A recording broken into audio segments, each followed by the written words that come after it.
லஞ்சுக்கு ஒரு நல்ல ரெசிபி.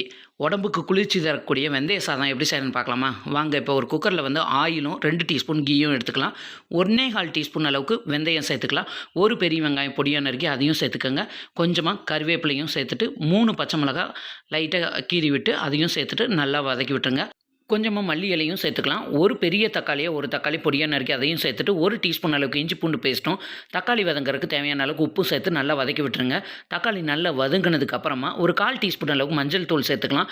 மஞ்சள் தூள் சேர்த்துட்டு நம்ம தேவையான அளவுக்கு தண்ணி சேர்த்துக்கலாம். நான் இந்த கப்பில் 1 கப் அளவு அரிசி எடுத்திருக்கேன். அதனால் நான் 2 1/2 கப் அளவு தண்ணி ஊற்றுறேன். தேவையான அளவுக்கு உப்பு சேர்த்துக்கலாம். இப்போ நம்ம தண்ணி நல்லா கொதி வந்ததுக்கப்புறமா நம்ம ஊற வச்சிருக்கிற சாப்பாட்டு அரிசியை இதோட ஆட் பண்ணிவிட்டு நீங்கள் நார்மலாக ஒயிட் ரைஸ்க்கு எத்தனை விசில் விடுவீங்களோ அந்த மாதிரி விசில் விட்டு ப்ரெஷர் போனதுக்கப்புறம் ஓப்பன் பண்ணி பாருங்கள். சுட சுட வெந்தய சாதமும் தேங்காய் சட்னியும் அது கூட கத்திரிக்காயும் உருளைக்கிழங்கும் போட்டு இந்த கிரேவியும் செஞ்சு சாப்பிட்டு பாருங்கள். சூப்பராக இருக்கும். இந்த ரெசிபியை நீங்களும் ட்ரை பண்ணி பார்த்துட்டு எப்படி இருந்ததுன்னு சொல்லுங்கள். மறக்காமல் நம்ம சேனலை சப்ஸ்கிரைப் பண்ணி